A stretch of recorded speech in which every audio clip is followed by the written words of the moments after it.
विटा शहरात स्वतःचं घर घ्यायचं आहे, स्वतःचा व्यवसाय करायचा आहे, मग विचार कसला करताय? विटा कराड हायवे लगत विवेकानंद नगर बसस्टॉप समोर साकारते विट्यातील सर्वात मोठे शॉपिंग कॉम्प्लेक्स, ज्यामध्ये असतील 45 शॉप्स, 15 ऑफिसेस आणि तब्बल 42 फ्लॅट्स, तेही स्वतंत्र पार्किंगसह. मुंबई पुण्यासारखे जीवन जगताना आपण अनुभवाल वॉकिंग ट्रॅक, मंदिर, गार्डन, जिम, स्विमिंग पूल, 24 तास सतर्क सिक्युरिटी, CCTV कॅमेरे, बेसमेंट पार्किंग व अन्य बऱ्याच सोयीसुविधा. चला तर मग आजच आपले बुकिंग निश्चित करा.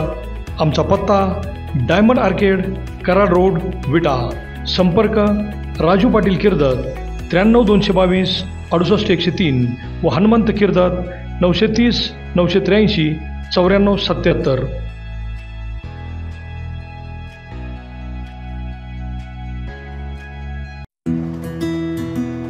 योग गुरु रामदेव बाबांच्या पतंजलीची सर्व उत्पादने मिळणार आता विट्यात एकाच छताखाली. आयुर्वेदिक औषधे, साबण, टूथपेस्ट, बिस्किटे, मध, आवळा ज्यूस, ॲलोवेरा ज्यूस, आयुर्वेदिक तेल, हँडवॉश यासारखी पतंजलीची A to Z सर्व उत्पादनांची विट्यातील एकमेव भव्य शॉपी. चला तर मग आजच भेट द्या आणि पतंजलीच्या सर्व उत्पादनांचा लाभ घ्या. आमचा पत्ता संयोग एंटरप्राइजेस, पतंजली आरोग्य केंद्र स्टोअर्स, शिवप्रताप गोल्ड टॉवर, विटा. संपर्क 84 129 22 805 व 79 724 21 453. नमस्कार, प्राईम न्यूजमध्ये आपल्या सर्वांचे स्वागत. लोकसभा निवडणुका संपल्या आणि खानापूर आटपाडी विधानसभा मतदारसंघात आता विधानसभेचे वेध लागलेले कार्यकर्ते परत आपापल्या पक्षात परततील तेव्हा असणारा संघर्ष मात्र मोठा असणार आहे. खानापूर आटपाडीत बाबर व पाटील गटातच जोरदार संघर्ष होणार आहे.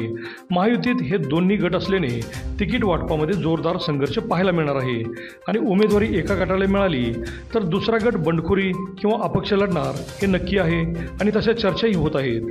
लोकसभा निवडणुकीत विशाल पाटील यांनी बंडखोरी केली आणि आघाडी किंवा युतीमध्ये आता इथून पुढे मात्र नाराज झाले किंवा उमेदवारी नाकारली की अपक्ष राहण्याची परंपरा सुरू होणार आहे. विट्यात 1700च्या वर लीड विशाल पाटील यांना मिळाल्याने नेमके कुठल्या गटाने विशाल पाटील यांचे काम केले हेही पाहणे महत्त्वाचे ठरणार आहे. तिकीट वाटपामध्ये दोन्ही गटांच्या तक्रारी होणार का आणि पक्षश्रेष्ठी त्यावर काय निर्णय घेणार हेही पाहणे महत्त्वाचे ठरणार आहे. स्वर्गीय आमदार अनिल भाऊ बाबर यांचे निधन झाल्याने त्यांचे कार्यकर्ते आता सुहास बाबर यांच्या पाठीशी भक्कमपणे असलेले दिसतात.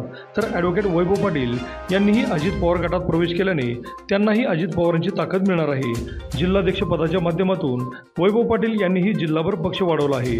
आमदार गोपीचंद पडळकर जत विधानसभा लढवणारच्या बातम्या येत आहेत. अशा वेळी मतदारसंघात कोण कोणाच्या बाजूने असणार यावर बरेच काही अवलंबून असणार आहे.